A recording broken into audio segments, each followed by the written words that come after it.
বিসমিল্লাহির রহমানির রহিম। নবম দশম এসএসসি রসায়ন অধ্যায় 11 নিয়ে আমি আজকে আলোচনা করব।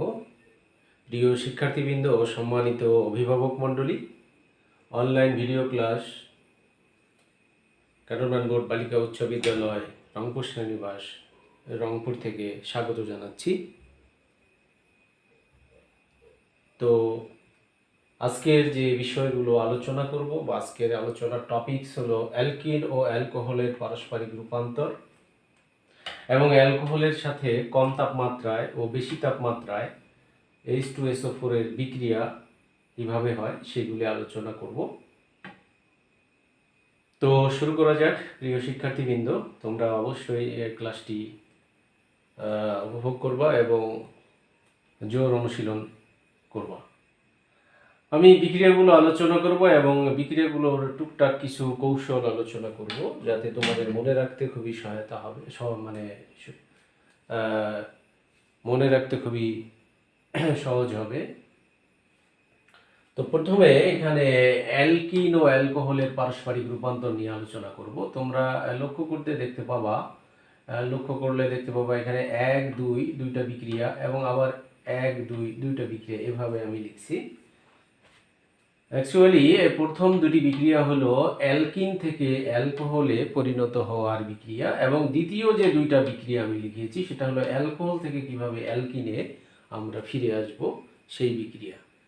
আচ্ছা, তার আগে সবচেয়ে ইম্পর্টেন্ট বিষয় হলো যে তোমরা এই রাসায়নিক সংকেতগুলি চেনো কিনা। দ্বিতীয় কথা হলো এটি কোনটি অ্যালকিন, কোনটি অ্যালকোহল, কোনটি অ্যাসিড, এগুলি তোমাদের অবশ্যই চিনতে হবে।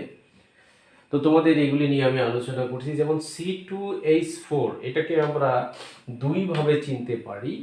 দেখো, এই যৌগটি C2H4 অর্থাৎ এটি কার্বন এবং হাইড্রোজেনের যৌগ, তার মানে এটি একটি হাইড্রোকার্বন।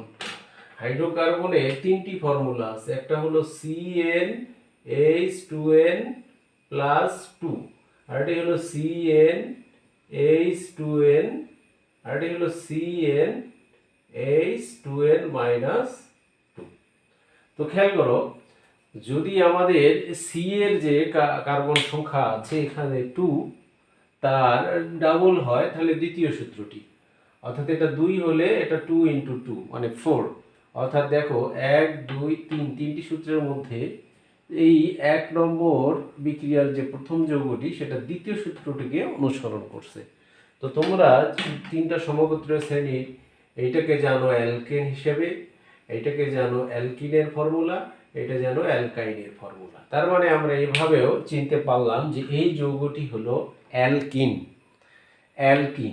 তাহলে আমরা এর সাধারণ সংকেত থেকে, সমগোত্রীয় শ্রেণীর সাধারণ সংকেত থেকে এই যৌগটাকে জানলাম যে এটি হলো, এটিও হবে না, এটিও হবে না, এটি হলো দ্বিতীয় যে সাধারণ সংকেত তাকে অনুসরণ করতেছি। যেহেতু এটি অ্যালকিনের সাধারণ সংকেত তাহলে এটা অ্যালকিন যৌগ। আচ্ছা, অ্যালকিন এভাবে চিনলাম। আরও একভাবে আমরা এই অ্যালকিনটাকে চিনতে পারি, সেটি হলো যে এটাকে আমরা যদি গাঠনিক সংকেত আকারে লিখি, কার্বনের শিকল আকারে লিখি, তাহলে আমরা কার্বন শিকল দিলে দেখা যায় 4টি হাইড্রোজেন। তাহলে অবভিয়াসলি এইখানে 2টা হাইড্রোজেন এবং এইখানে 2টা হাইড্রোজেন, তখন কার্বনের যোজনী হচ্ছে 1 2 3। তাহলে আরেকটি যোজনী কত? অবশ্যই কার্বন কার্বন দ্বিবন্ধন, কারণ কার্বন এবং হাইড্রোজেনের মধ্যে শুধুমাত্র একটি বন্ধন হওয়াই সম্ভব। তার মানে আমরা বুঝলাম যে কার্বন কার্বন দ্বিবন্ধন কার্যকরী মূলক বিশিষ্ট যৌগকে আমরা নাম জানি যে এগুলি হলো অ্যালকিন। তাহলে এটা যেহেতু 2 কার্বন বিশিষ্ট অ্যালকিন, তাহলে এই যৌগটি হলো ইথিন। ইথিন থেকে আমরা আসলে অ্যালকোহল প্রস্তুত করব আমাদের শিরোনাম অনুযায়ী, অ্যালকিন ও অ্যালকোহলের পারস্পরিক রূপান্তর। তো প্রিয় শিক্ষার্থীবৃন্দ, এই অ্যালকোহলকে আমি চিনব কিভাবে? অ্যালকোহলকে তো চেনা আমার জন্য খুব জরুরি। অবশ্যই অ্যালকোহলকে আমাদের চিনতে হবে, না হলে কিভাবে আমি বিক্রিয়া ব্যাখ্যা করব? তো দেখো, এগুলি প্রাথমিক আলোচনা, তাও আমি একটু রিপিট করছি কারণ তোমাদের মধ্যে অনেকে আছো যারা এই যৌগগুলোকে চেনো না, তাদের জন্য সহায়ক হবে।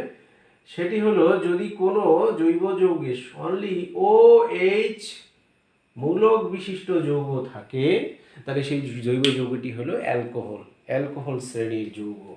তো দেখো আমাদের প্রথম দুটি বিক্রিয়ায় যে যৌগগুলো দেখতে পাও, এটাকে আমরা জানলাম ইথিন বা অ্যালকিন। এখানেও OH নেই, এখানেও OH নেই, এখানেও নেই, এখানেও নেই, এইটা হলো OH। তার মানে দেখো এর শিকলে OH মূলক আছে, তাহলে এটি অ্যালকোহল। অর্থাৎ আমরা অ্যালকিন থেকে অ্যালকোহল রূপান্তর করব। তাহলে আমরা অ্যালকোহল চিনলাম, অ্যালকিন চিনলাম। এখন তোমরা এটা জানো যে এটা H2SO4 সালফিউরিক অ্যাসিড। তো এই অ্যালকিনের সাথে যখন সালফিউরিক অ্যাসিড বিক্রিয়া করে তখন একটা মধ্যবর্তী যৌগ তৈরি হয়, এই যৌগটি তৈরি হয়, এই যৌগটি তৈরি হয়। তো এই যৌগটি যখন তৈরি হয়, আসলে এটা কিভাবে তৈরি হয়? বিষয়টা হলো এখানে ছিল C2H4 আর এখানে হয়ে গেল H2SO4। তার মানে এখানে কিছু একটা ঘটনা ঘটেছে। তার মানে এটি একটি সংযোজন বিক্রিয়া। কিভাবে সংযোজন বিক্রিয়া দেখায়? দুইটা যৌগ মিলে যদি একটা হয় তাকে বলা হচ্ছে সংযোজন বিক্রিয়া। দেখো এই দুইজন মিলে একজন হয়েছে, তাহলে এটা সংযোজন বিক্রিয়া। তাহলে এখানে দেখো যে ঘটনাটা ঘটেছে সেটা ওই যে আমরা ওর যদি গাঠনিক সংকেত লিখি C⋯C, এইদিকে একটা H, এইদিকে একটা H, এইদিকে একটা H, এই পুরো ঘটনাটা হলো C2H4। আর আমরা অ্যাসিডটাকেও যদি একটু ভেঙে লিখি বোঝার জন্য আমাদের, তোমাদের এগুলি ঠিক আছে এভাবে লিখতে হবে না, জাস্ট তোমরা এই বিক্রিয়াটাই লিখবা। কিন্তু বিক্রিয়াটা আসলে এই থেকে এই কিভাবে হলো আমি সেটা জানানোর জন্য এগুলি লিখতেছি। তাহলে আমরা এইচটাকে একটু আমরা এভাবে লিখি HHSO4। তার মানে হলো এইটা ছিল H2SO4, তাহলে এই যে H2SO4 শুধু আমরা এইচটাকে ভেঙে লিখলাম। তো আসলে এখানে যে ঘটনাটা ঘটে এটা HSO4 লেখা যায় অথবা SO4H লেখা যায়। মূলত হাইড্রোজেনের সাথে বন্ধনটা হলো সালফারের, মানে এই সালফেট মূলকের। তো এখন এইখানে যদি আমি এই যে সালফেট মূলকের অক্সিজেনের সাথে, সালফারের সাথে নয়, অক্সিজেনের সাথে এই বন্ধনটা মূলত হাইড্রোজেনের, তাহলে এই বন্ধনটা ভেঙে যাবে গিয়ে এই একটা পার্ট হলো, এই একটা পার্ট হলো। এখন এইখানেও মানে তার মানে বুঝলাম যে একটা বন্ধন ভাঙলে দুইটা পার্ট তৈরি হয়, তাহলে এই বন্ধনটা ভেঙে গিয়ে এখানে দুইটা পার্ট তৈরি হবে, দুইটা পার্ট তৈরি হবে। একটি হলো এই H পার্টটা এখানে আসবে আর SO4H পার্টটা এইখানে যুক্ত হবে। তার মানে এইখানে যে ঘটনা ঘটলো এই মূল চেইনটা দেখো তো কি হলো, C2H5 হইলো কিনা? তাহলে C2H5, তাহলে এটাকে আমরা লিখতে পারি C2H5SO4H। মূলত ঘটনাটা হলো যে আমরা এটাকে লিখছি C2H4, তারপরে লিখছি H2SO4, বিক্রিয়া হয়ে হয়েছে C2H5HSO4। আসলে C2H5 তাহলে কি করে হলো তার ব্যাখ্যা চলে আসলো। তার মানে এই C2H4 শিকলে এখান থেকে একটি হাইড্রোজেন চলে আসে এবং C2H5HSO4 একটি মধ্যবর্তী যৌগ তৈরি হয়। তাহলে এটাকে আমরা বলি ইথাইল হাইড্রোজেন সালফেট। যেহেতু C2H5 অংশটা অ্যালকাইল মূলকের দ্বিতীয় সদস্য, সেটা হলো ইথাইল, তাহলে C2H5 হলো ইথাইল আর H হলো হাইড্রোজেন, SO4 হলো সালফেট, তাহলে এটার নাম হলো ইথাইল হাইড্রোজেন সালফেট। তাহলে ইথিনের সাথে সালফিউরিক অ্যাসিডের বিক্রিয়ায় ইথাইল হাইড্রোজেন সালফেট যৌগ পেলাম। এই যৌগটি এখন কি করবে, পানির সাথে আমাদের এখানে এই জায়গায় পানির সাথে আরেকটি বিক্রিয়া ঘটবে। তাহলে আমরা লিখলাম C2H5SO4H মানে HSO4, এই কথাটাও লিখতে পারি। তারপরে ইথাইল হাইড্রোজেন সালফেট লিখলাম প্লাস পানি, পানিটাকে একটু আমরা ভেঙে লিখি HOH। মজার ব্যাপার হলো যে এখানে যেমন দুইটা পার্ট, এইটাকেও আমরা দুইটা পার্ট আকারে লিখলাম। এইখানে আসলে প্রতিস্থাপন হয়, এই C2H5 এর পাশে যিনি আছেন HSO4 তার জায়গায় চলে আসেন ইনি, আর এই HSO4 যায় ওনার জায়গায়। তাহলে OH এখানে রিপ্লেস হবে আর HSO4 OH এর জায়গায় রিপ্লেস হবে। তাহলে আমরা ঘটনাটাকে কি লিখতে পারি, C2H5OH প্লাস HSO4। তার মানে আমাদের এই দ্বিতীয় অংশটুকু হলো H2SO4 আর এটা আমরা পেলাম C2H5OH। OH মূলক বিশিষ্ট যৌগটি হলো ইথানল। তাহলে প্রিয় শিক্ষার্থীবৃন্দ, এখানে আমরা দেখো ইথিন বা ইথিলিনের সাথে সালফিউরিক অ্যাসিডের বিক্রিয়ায় ইথাইল হাইড্রোজেন সালফেট একটি সংযোজন বিক্রিয়ার মাধ্যমে এই যৌগটি পেলাম। এই ইথাইল হাইড্রোজেন সালফেট পুনরায় পানি দ্বারা প্রতিস্থাপন বিক্রিয়া হয়ে, এটাকে আদ্র বিশ্লেষণ আমরা বলতে পারি, আদ্র বিশ্লেষিত হয়ে ইথানল এবং সালফিউরিক অ্যাসিড উৎপন্ন করে। তাহলে আমরা অ্যালকিন থেকে অ্যালকোহলের রূপান্তর পেলাম, অর্থাৎ এই বিক্রিয়াটি হওয়ার সাথে সাথে এই বিক্রিয়াটা দ্রুত এই যৌগটা পানি দ্বারা আদ্র বিশ্লেষিত হয়ে এটাই পরিণত হয়। তাহলে আমরা মূলত ইথিন থেকে ইথানল পেলাম, অর্থাৎ অ্যালকিন থেকে অ্যালকোহল পেলাম। এবারে দ্বিতীয় ঘটনায় আসি, অ্যালকোহল থেকে কিভাবে আমরা ইথিনে আবার ফিরে আসব। তাহলে অ্যালকোহলের সাথে আমরা সালফিউরিক অ্যাসিডের যদি বিক্রিয়া ঘটাই, তাহলে দেখো এখানেও ওই পূর্বের ন্যায় একটি মধ্যবর্তী যৌগ হয়, কারণ এখানে প্রতিস্থাপন বিক্রিয়া ঘটে। এখান থেকে একটি HSO4 এই OH এর জায়গায় আসে, আর বাকি যে একটা H থাকলো তার সাথে OH এসে H2O হয়। আশা করি এটা ভেঙে তোমাদের আর বুঝাতে হবে না। অর্থাৎ এই অংশ থেকে HSO4 বাদ গেলে একটা H থেকে যায়, HSO4 এই জায়গায় চলে আসে, আর এখানকার OHটা H এর পাশে চলে আসে, H2O হয়। তাহলে এর সাথে অ্যাসিডের বিক্রিয়ায় ইথাইল হাইড্রোজেন সালফেট এবং পানি উৎপন্ন হয়।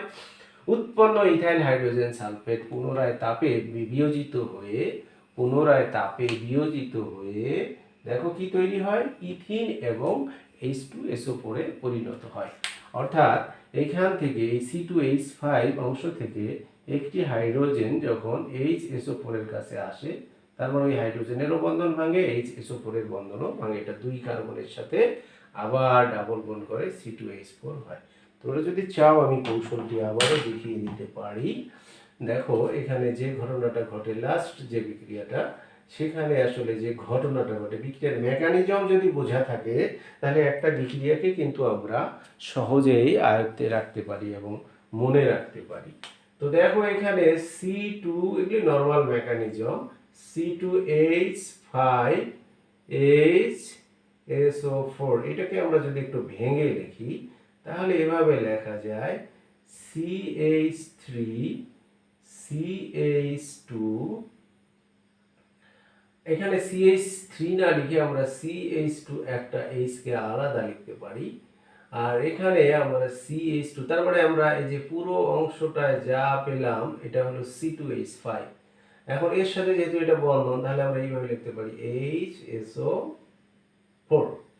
বিক্রিয়াটা বোঝার জন্য দেখো, আমরা যদি এই পুরো পার্টটাকে একত্রে চিন্তা করি তাহলে C2H5, তাহলে বোঝা গেল যে এখানে একটা কার্বনের সাথে তিনটা হাইড্রোজেন, আর একটি কার্বনের সাথে দুইটা হাইড্রোজেন এবং একটা হাইড্রোজেন সালফেট মূলক।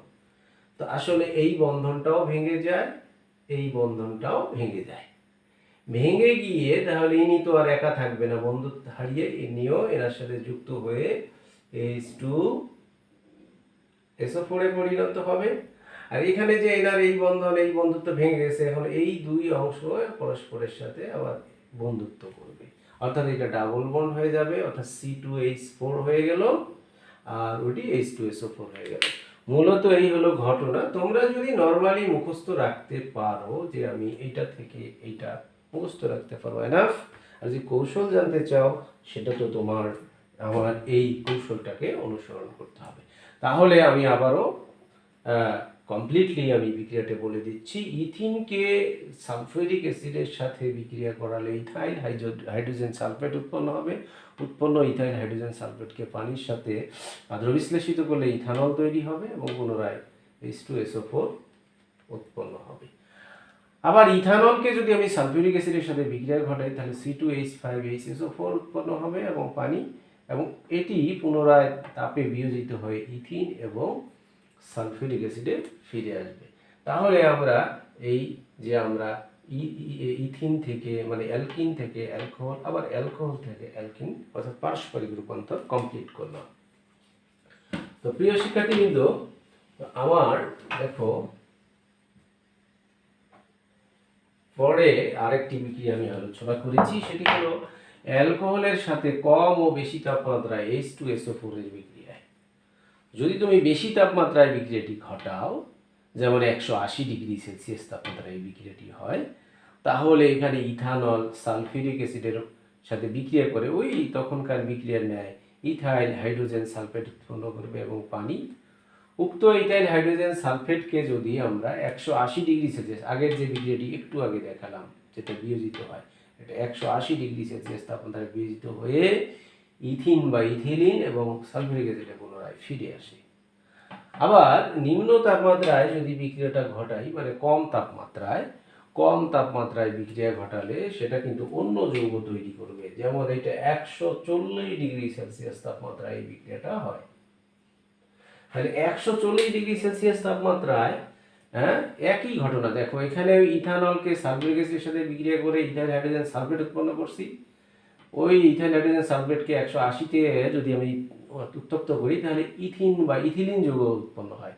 কিন্তু কম তাপমাত্রায় ঘটনাটা অন্যরকম ঘটে যায়। আমরা যদি ইথানলকে পূর্বের ন্যায় সালফিউরিক অ্যাসিডের সাথে বিক্রিয়া করে ইথাইল হাইড্রোজেন সালফেট উৎপন্ন করি, ওই ইথাইল হাইড্রোজেন সালফেটকে পুনরায় অতিরিক্ত ইথানলের সাথে যদি আমরা বিক্রিয়া ঘটাই 140°C তাপমাত্রায়, অতিরিক্ত ইথানলের সাথে বিক্রিয়া ঘটালে ও অর্থাৎ